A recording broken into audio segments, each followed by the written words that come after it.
the nation's commercial capital. This is the News at 10. Live from Channels Television. Reporting tonight, Amarachi Ubani.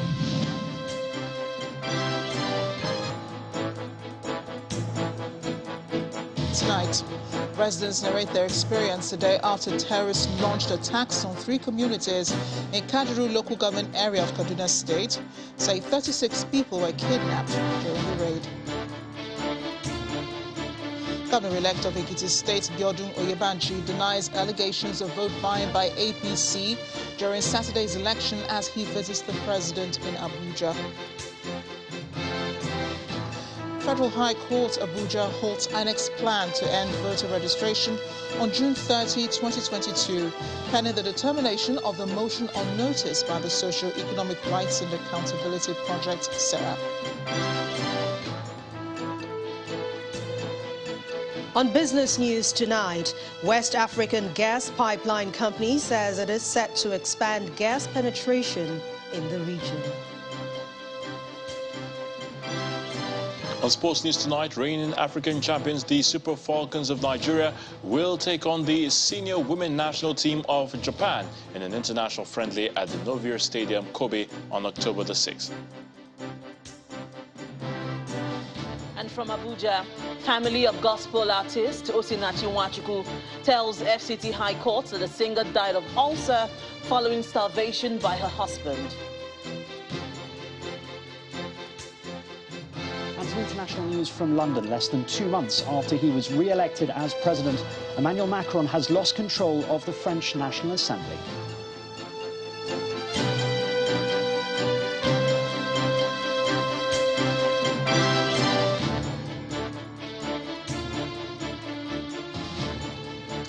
The day after terrorists attacked 3 communities in Kaduna local government area of Kaduna State, residents who witnessed the raid have been giving their account of the incident. According to them, the bandits took 36 people away from the 3 Rubu communities while they killed 3 worshippers who were attending a church service. They narrated their ordeal when heads of security agencies in the state visited the area for first-hand assessment of the attacks. An incident, one too many, begging for answers as to why these attacks continue, worsening the ugly condition being experienced by 3 communities in Kajuru local government area of Kaduna State. On Sunday, bandits brazenly attacked 3 communities of Ngwan Fada, Ngwan Turawa and Ngwan Makama, all in Kufana district, including 2 worship centers. In the process, 3 people were killed, while 36 persons were abducted, leaving behind a deserted community. They came on bike, and there were a lot of them on bike that came to that particular place. So when they came, some of them were shooting, and some were trying to put the people together so that they should be able to take them to. When they discovered that their bike will not be sufficient to take those that they have kidnapped, they decided to snatch some bikes from the villagers again, about 10 bikes or more than 10. They used the same bike again and packed those people that were being kidnapped with them. And to those that tried to repel the attacks, most especially the men, they got killed.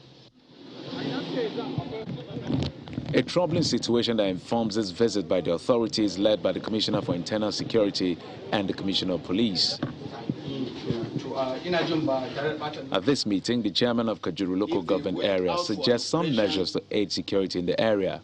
We are lacking access road, of which, if there's anything, our security agents can always reach out immediately. This emergency meeting, according to state officials, is to build confidence and synergy towards finding a lasting solution to the lingering security problem. We need your cooperation. Security issue is not one-way traffic. It is a two-way traffic thing. We need to come together. We need to understand ourselves. We need to be communicating.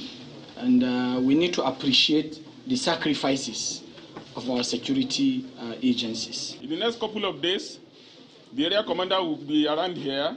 I will send him here to interface with you people on how best to even take our security to the next level. It is clear from this interaction with the locals here that condolences and assurances are no longer enough. But what is needed is urgent action by putting more boots on the ground, especially in vulnerable communities, and ensuring that the perpetrators of these crimes are punished. A traditional ruler has been kidnapped in Plateau State, and an incident residents say is one too many, being the fifth in such kidnapping in the state within the last 6 months. Adamu Derwan, the district head of Panyam community in Mangu local government area of State, is the latest victim.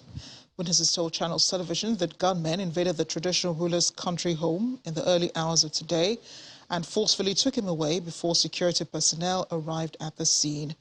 Spokesperson for the Plateau State Police Command, Alfredo Alabo, says the attackers are being trailed.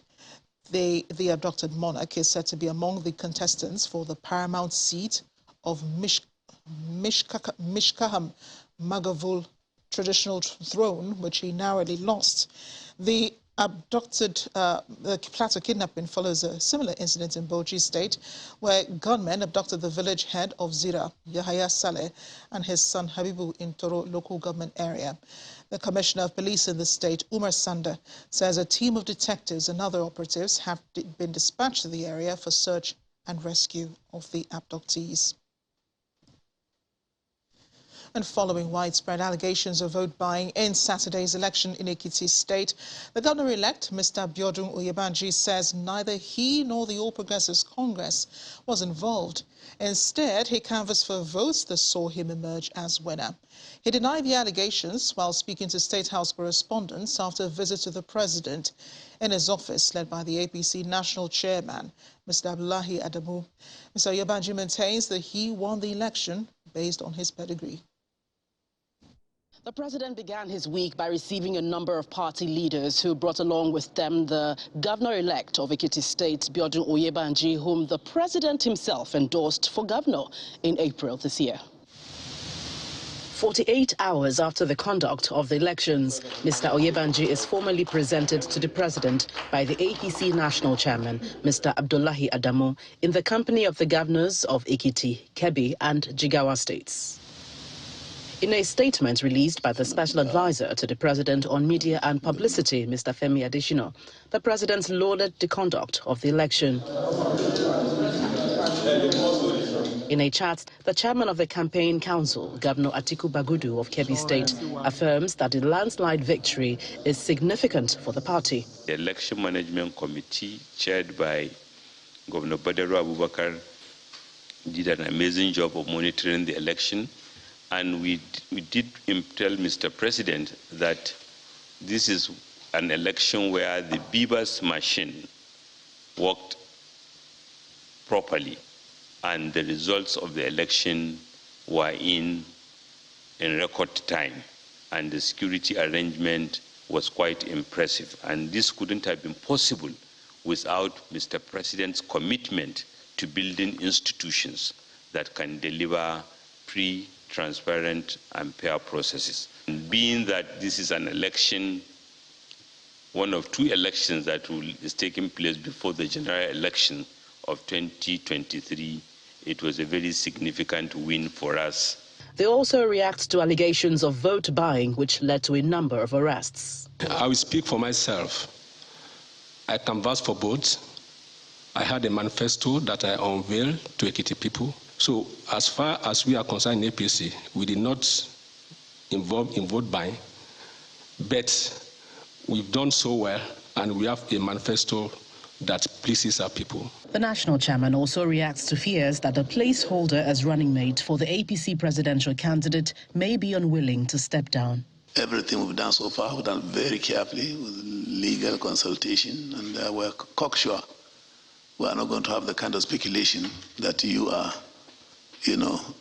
professing at this point in time. Senator Adamu pledges that the same orderly conduct as described by the president would be replicated in the upcoming governorship election in Osun State. From the presidential villa, Gloria Umezuke, Channels Television News.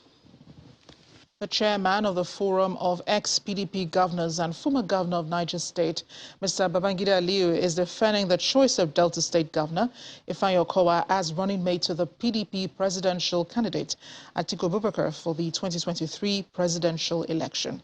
Mr. Aliyu says it was important to select someone who would complement the presidential candidate, a decision he believes people are more comfortable with. Mr. Aliyu was speaking to our political correspondent, Terry Ikumi. You do not go around choosing people that will not complement you. As a governor, you choose people that will complement your office, people that are ready to take over from your office, people that are comfortable, that people will be comfortable with, because it's a ticket. Yes, the presence of one or the other could affect the whole ticket. Why do you think that Wike does not complement Atiku? Because unfortunately, I don't know whether it's temperament or it's another thing. Sometimes when you speak so much, when you insult yourself or you insult your way to power, it does not normally happen.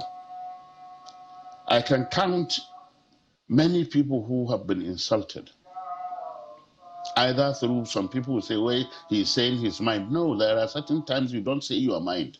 If the All Progressives Congress goes with a Muslim ticket, what impact will that have? Would that be an automatic ticket for the Even PDP? if it comes, then it may depend also of the personality that is chosen. People have been talking about the Abiola Kingibe thing. Let's even give it that Abiola and Kingibe won the election. It won the election not purely because of the Muslim ticket or against it, but because the people were eager for the military to leave. So will that be the same? With the little thing that has come up now, both religious and ethnic and co, I wouldn't want to advise even my enemies to say go in that direction. You can, of course, watch the full interview with Mr. Babangida Aliyu on Political Paradigm. It airs tomorrow at noon, right here on Channels Television. The leadership of the Independent Petroleum Marketers Association of Nigeria, IPMAN, has been explaining the cause of the resurgence of petrol queues across the Lagos metropolis. Speaking to Channels Television today, the Lagos Zonal Chairman of IPMAN, Mr. Akin Akuriade, says the operating environment has become hostile to the survival of their business. Mr. Akuriade refutes claims that the scarcity has anything to do with subsidy removal or deregulation of the sector, but it's rather due to the high cost of buying the product at the depots, amongst others. Members of Independent Petroleum Marketers Association of Nigeria have shut down their stations, not because we are striking. We are not on strike. Rather, business environment has been very, very hostile to us, such that we can no longer do business under this condition. For you to load a liter of petrol, you pay in 162 naira per liter. You now have to add the cost of transportation, which is between 6 to 8 naira, depending on the distance. Within Lagos or outside? Within Lagos. If it's outside Lagos, it's much more than that. Right? So if you add 8 naira to 162, you already have 175. 170 rather. And this product is regulated by government, and government wants us to sell at 165. We have not even added the handling charges at the depot and the running costs at our stations. You know what this says now, and you know how epileptic power supply is. We run on generator. For as much as you open your station, you are on generator, using diesel as 800 naira per liter. There's no station in Lagos or anywhere that uses less than 50 liters per day. Calculate that, put it on top. So our members can no longer sell at 165. In fact, there's no reasonable businessman in this business that can sell below 180 naira per liter. So it is not as if we are on strike. In part 2 after the break, family of gospel artist Osinachi tells FCT High Court that the singer died of ulcer following starvation by her husband. Please stay with us.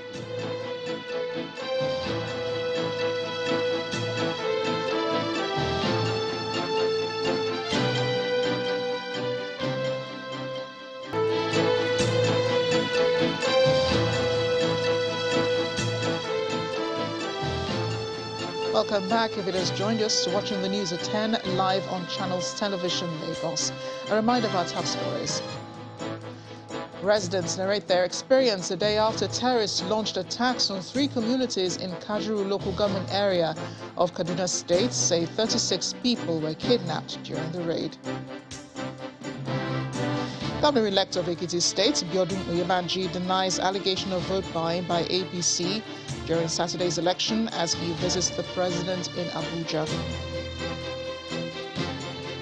Federal High Court Abuja holds INEC's plan to end voter registration on June 30, pending the determination of the motion on notice by the Socio-Economic Rights and Accountability Project, SERAP. Less than 2 months after being re-elected as president, Emmanuel Macron loses control of the French National Assembly.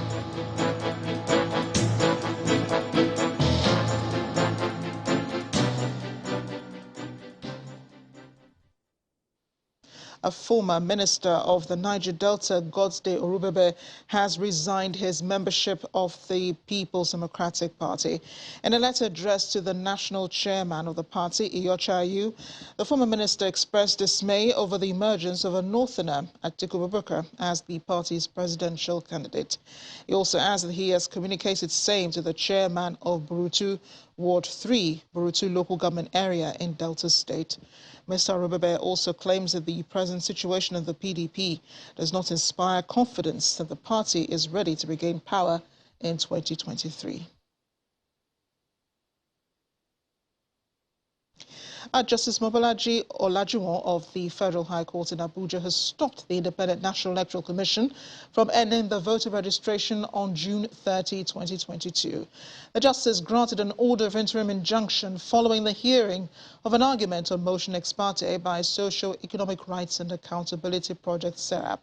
SERAP and 185 other concerned Nigerians had earlier this month filed a lawsuit against INEC asking the court to declare unconstitutional, illegal and incompatible with international standards the failure of the electoral body to extend the deadline for voter registration to allow eligible Nigerians to exercise their rights. In the suit, SERAP asked the court for an order restraining INEC, its agents or any other person or persons claiming through it from discontinuing the continuous voter registration exercise from June 30, 2022 or any other date, pending the hearing and determination of the motion on notice. The suit has been adjourned to June 29, 2022 for hearing of the motion on notice for interlocutory injunction.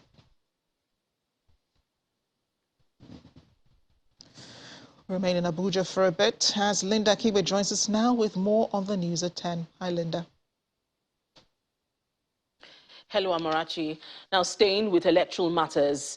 In reaction to that court order, INEC's National Commissioner in charge of Information and Voter Education, Mr. Festus Okoye, says the commission will do whatever it takes to get more Nigerians in the voter register, but adds that they must avail themselves of the window provided by the commission. Ms. Okoye, who was a guest on our program Politics Today, explains that the commission will not disenfranchise Nigerians from the electoral process. The attitude of the commission is very clear.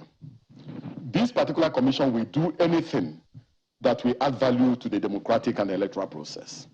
And this commission is determined to also ensure that all eligible Nigerians have an opportunity of registering and also have an opportunity of showing up on election day to exercise their democratic franchise.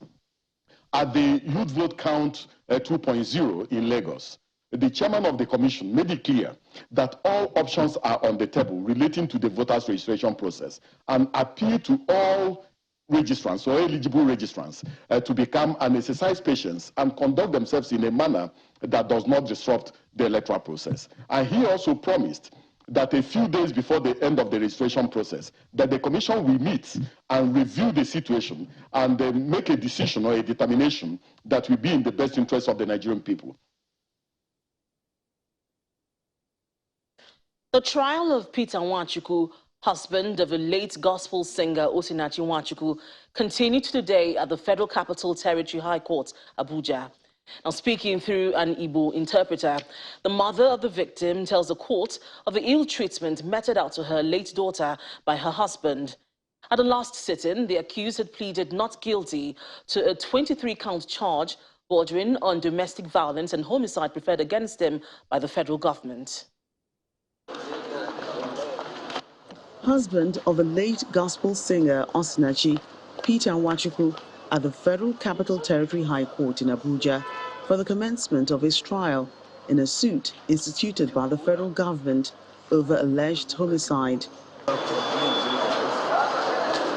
As expected, the courtroom is filled to capacity with lawyers, journalists and members of the late singer's family who have come to testify. First to take the witness stand is the victim's mother, Mrs. Caroline Madu. In her emotion-laden testimony, she told the court that she missed the customary visit at the birth of her grandchildren because the accused did not allow her to visit the home of her daughter. She alleged that Mr. Nwachukwu would always beat his wife, adding that the singer spent a year and 3 months outside her own home due to the incessant domestic violence. She explained that Osinachi suffered from ulcer, contrary to claims from her husband that she had cancer of the lungs, adding that she lived in penury despite the money she made from her stage performances. She alleged that her husband, who is also her manager, negotiated and collected the payments for her performances. The 61-year-old also said that she once sent foodstuff to her from Enugu when the victim complained of hunger after the birth of her 3rd child. However, under cross-examination, the witnesses said they witnessed some of these incidents firsthand, and some were reported by family members. Trial has commenced. They were able to, the 2 witnesses testified today, and they intend to bring 3 more tomorrow, so wait for them tomorrow and see how it goes. Our work as the prosecution team is to present the facts and the evidence as it relates to the charge before the court. And that's all we have done. We have other witnesses, and we are coming back tomorrow. The case has been given accelerated hearing, and you can see from the body language of the court, from what transpired in the morning, that the court is not ready for any game. It's serious business, and that's what all of us are doing here. The trial judge adjourns the case to June 21 for the continuation of trial. The trial of the defendant is hinged on a 23-count charge bordering on alleged homicide. To company news. From Tuesday, June the 21st, 2022, shareholders of FBN Holdings PLC will be getting their dividend of 35 kobo per 50 kobo ordinary share. This is according to the chairman of the board of directors, who announced a total dividend of over 12 billion naira during the company's 10th annual general meeting. FBN Holdings went through last year. It's the 10th annual general meeting of the FBN Holdings PLC, bringing together shareholders both physically and virtually to do an appraisal of the company's performance for the year ended December 31st, 2021. We have, out of the total of 189... On the lineup of the event is the election of non-executive directors, resolutions on unissued share capital, as well as the appointment of audit committee members. The meeting also presents for approval by shareholders the appointment of the new Group Managing Director, Mr. Nnamdi Okonkwo. Following what they consider an impressive performance, shareholders will be getting a dividend of 35 kobo per 50 kobo ordinary share. I hereby declare that the resolution to declare a dividend in the total sum of 12,563,352,477 naira, which translates to 35 kobo per 50 kobo ordinary share of the company, subject to withholding tax, with the dividend payable on Tuesday, June 21st, 2022. This is a cheering news to shareholders who express confidence in the new board and in the future of the company. The agency banking is the most successful in the country, and for governance, they have 7 independent non-executive directors, which is the first of its kind in this country. The board maintains these results are a product of years of strategic planning. What we are seeing today with NPL ratio down to 6.1 from the high of about 26-27% is a result of 6 years of consistent working that was done on revamping the risk management architecture. Some people have said, oh, you guys reported 166 billion, that's the highest the bank has ever done. And the question they kept asking, how sustainable is this? The answer is simple. It was not accidental.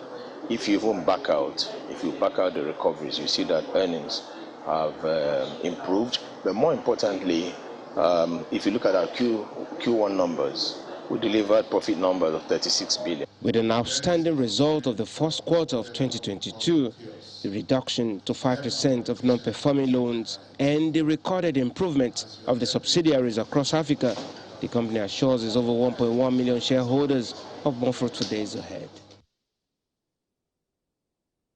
Still ahead on the news at 10, the West African Gas Pipeline Company says it is set to expand gas penetration in the region. That's on Business News. Join us again.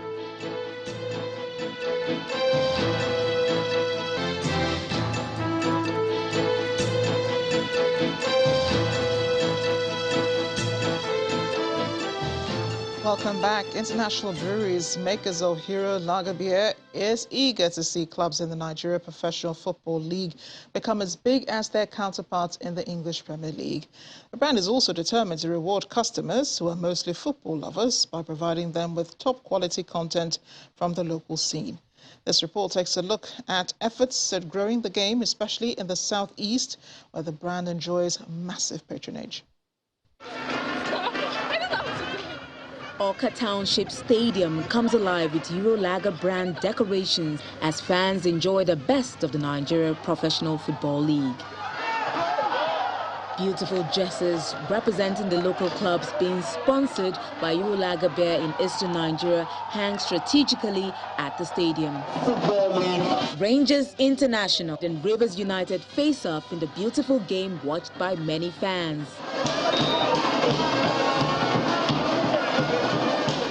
That this year we're going to promote the local league, see to it that we promote local content, because now countries all over the world are promoting homegrown talents and their own homegrown potentials.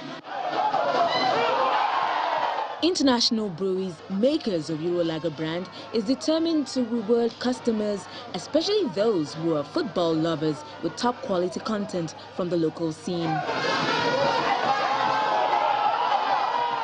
League of Heroes was an initiative that was birthed out of the care and concern we have for our community.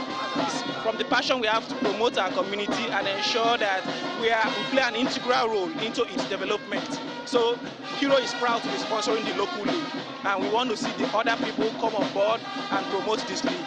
We encourage any parastatal or any organization on the side that comes in to help us sponsor the football club. And I mean, there's no gainsaying the benefits of that, and we are reaping the benefits. Little by little, we'll get there. Stakeholders commend Euro Lager brand for their invaluable support. In all ramifications, Hero have done well in the support of Rangers and football in Nigeria. I believe they will do more. We still have a long way to go in Nigeria. We still need more support. We need more support in all ramifications of the game, in the management, in the supporters club, and even the encouragement of players. The brand says it is committed to playing an important role towards the development of domestic football. Let's get some more business news now from Anne Mawodo. Banking, so easy, so simple. Dial *894# now to experience it. You first, First Bank.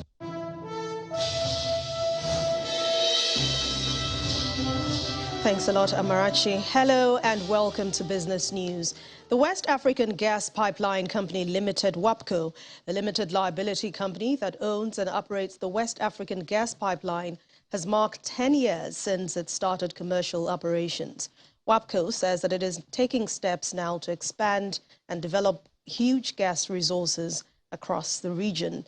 Nigeria's major participation in the establishment of the project was aimed at reducing gas flaring, utilize and monetize natural gas. Long before the federal government's policy that declared gas as the transition fuel and 2022 as the beginning of the decade for gas, the country has keyed into a regional energy integration through natural gas supply, running from Nigeria into 3 African countries. It's been 10 years of commercial operation for the West African Gas Pipeline Company, the public-private partnership delivering natural gas across 4 countries, and they want to celebrate themselves. WAPCO says it is an efficient and dependable natural gas transporter to customers in Benin, Togo, and Ghana, supporting safe, cleaner, efficient, long-term, and secure power generation from gas supply sources in both Nigeria and Ghana.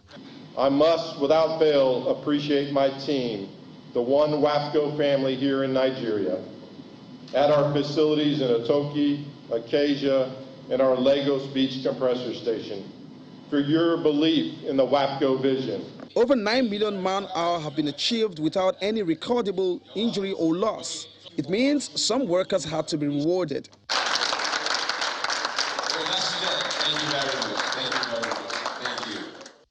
Our result is to boost gas utilization across all value chain.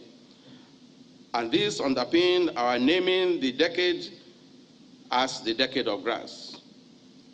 The work is a large part of this drive, and we will do all we can to ensure it reaches its full potential. The Group Executive Director Gas, NNPC Limited, sits as the board chairman. He speaks to the successes. WAPCO have gone through a series of challenges, but we indeed have seen it by the side. Due to the resilience of the management team, the members of staff of the team, and indeed the support from the board of directors, both those who were in the past boards and present, to ensure that the success of WAPCO as enshrined its objective while it's being set up is achieved. What's the future for WAPCO? We have recently entered into discussions with the effort here in Nigeria, in Morocco, in terms of the Nigerian to Morocco gas pipeline. As they are looking at that vision, how do we collaborate and be synergies with them? If you're looking for a poster child for regional economy and energy integration, WAPCO says they fit that billing. Let's head to the equities market now. It's opening the first trading session in the week on a negative note, driven by profit-taking in Dangote Cement. Will Ibong has the details.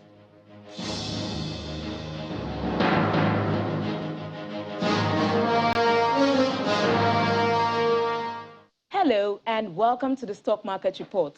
The NGX opened a new week with a stock slide. The all-share index tumbled nearly 2% and continued last week's bloodbath to close today below the 51,000 level. Brutal drop in Dangote Cement, which lost 27 naira 70 kobo in today's session. Lafarge had a massive impact on the industrial goods index, leading the counter to shed 5.27%.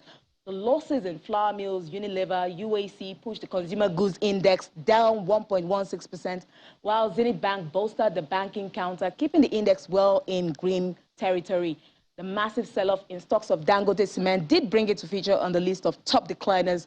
There's still a very wide margin between the gainers and losers, as 31 stocks lost against 7, with Jay's Bank topping the gainers chart. Volume of shares traded still trended up today, worth over 3 billion naira and executed in 5,075 deals. Very shaky start for the equities market as stocks seem to keep plunging. We hope it can snap this losing streak tomorrow. And that's the Stock Market Report. I'm Will Ibong. Back to you.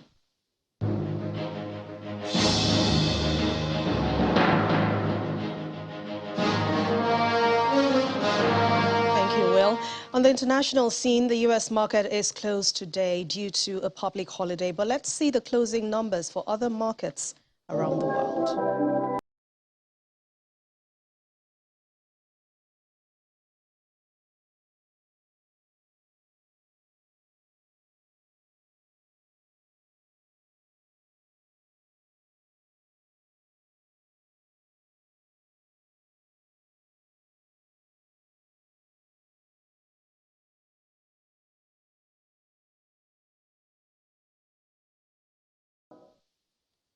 Well, those mixed numbers. We end Business News tonight. Thank you for watching. I'm Anne Nwawadu. The rest of the news at 10 continues with Amarachi.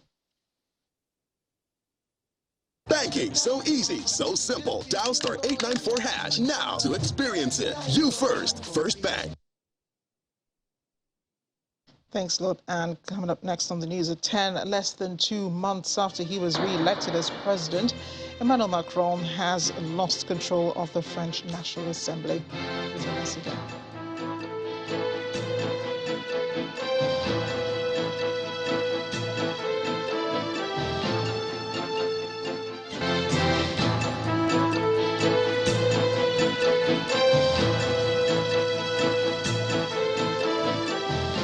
Israel will be holding a 5th general election in under 4 years after its coalition government concluded it could not survive.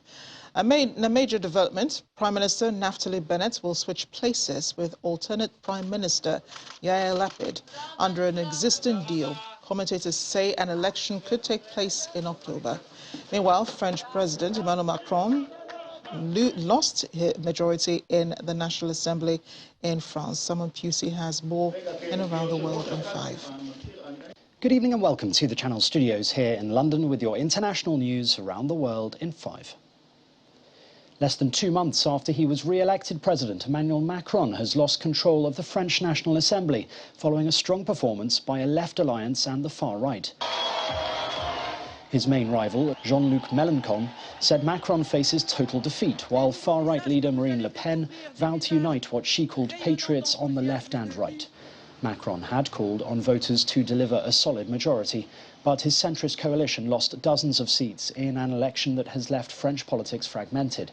The Prime Minister he had only recently appointed, Elisabeth Borne, said the situation was unprecedented.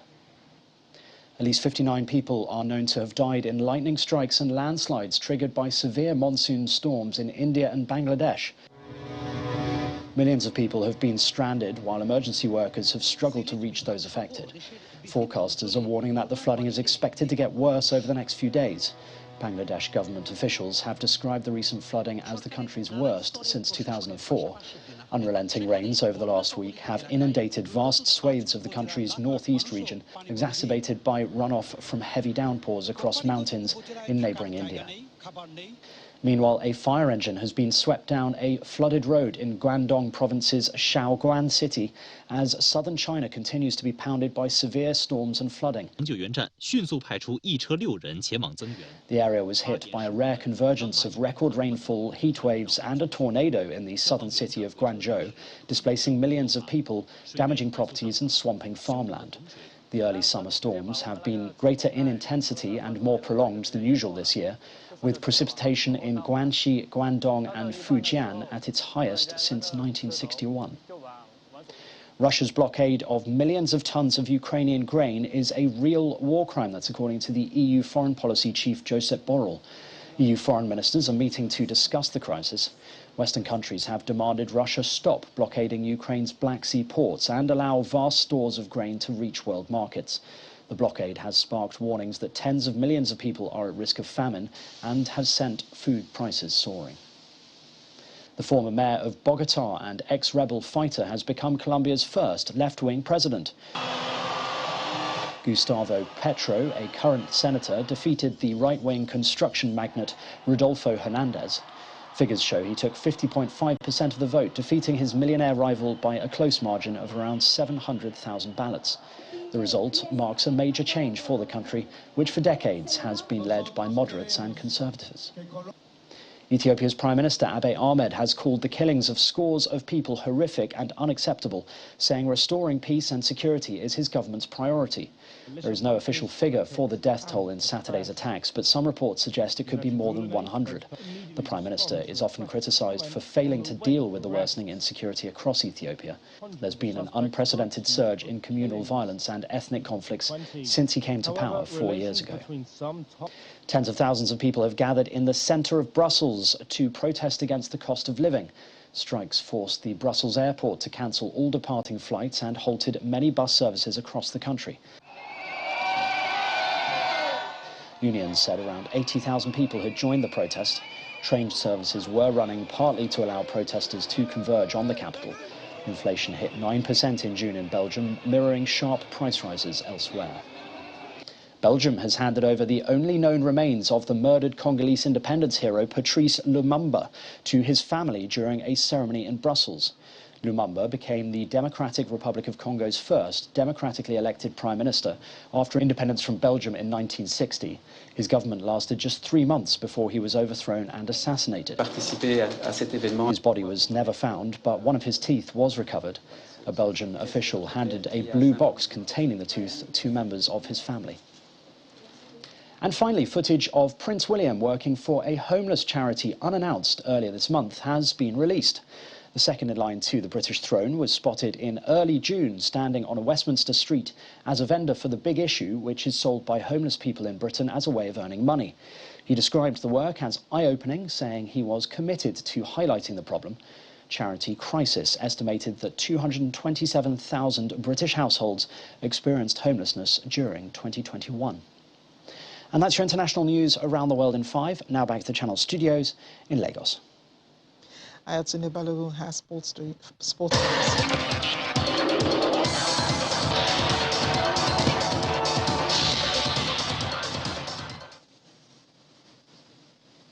Many thanks, Amarachi. The stage is now set for the 22nd edition of the Nestle Milo Secondary School National Basketball Final holding in Lagos. After a 2-year break owing to COVID-19, over 10,000 secondary schools that cut across the country started the competition. But 12 schools made it to the national finals that will dunk off from June the 26th to the 30th. Nestle as a company is committed. Nestle Nigeria PLC is excited to see the return of the 22nd edition of the national finals of the Nestle Milo Basketball Championship, which was last held in 2019. You are aware that Babs Okwadi. At the media briefing in Lagos, the brand keeps to its tradition of bringing together partners and the media to herald the start of the national finals. This year we started with the usual registration of schools that are participating, and then after the registration we moved to the state preliminaries and finals, and we had one school emerging the champion in the state category and in the state categories, a team for the boys and a team for the girls. And it is these state champions that were then grouped into the 4 regional finals that we have had, and these are the ones that are coming to the national final. Since the start of the championship, we have had several success stories which encourage us to keep sponsoring the initiative. Alumni of the Milo Basketball Championship currently play in the male and female Nigerian national basketball teams. Several of the alumni obtained educational and athletic scholarships to local and foreign institutions of higher learning after being discovered at the Nestle Milo Basketball Championship.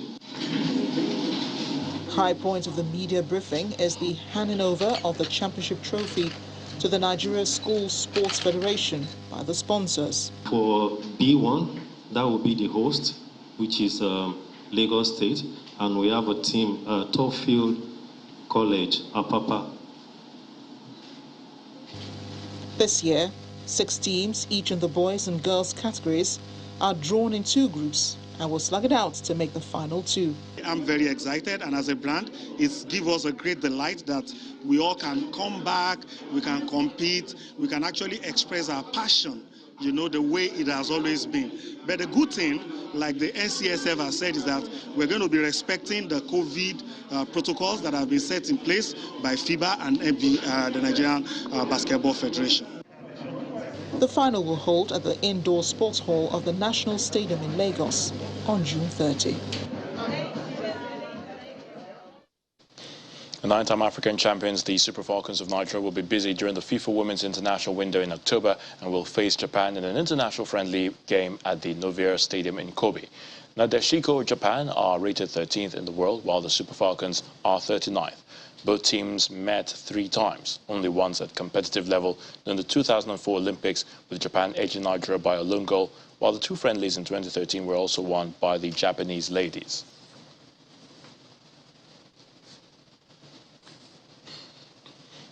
Real Madrid FC new signing Antonio Rudiger says Carlo Ancelotti was instrumental in his decision to join the Los Blancos. Rudiger, the German international, moved to the Santiago Bernabeu on a free transfer after choosing not to extend his contract with Chelsea FC. The 29-year-old defender signed a 4-year deal with the reigning Spanish and European champions earlier on June the 1st.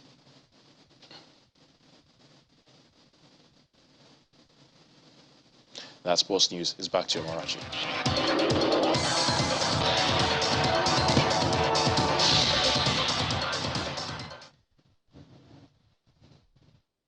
Thanks, Sunday. And the main news again. Residents of Kajuru local government area today narrated their experiences after terrorists launched attacks on 3 communities in Kaduna State. They said at least 3 persons were killed while 36 others kidnapped during the raid. And that's the news at 10 tonight. Thanks for watching. I'm Amarachi Ubani. Good night.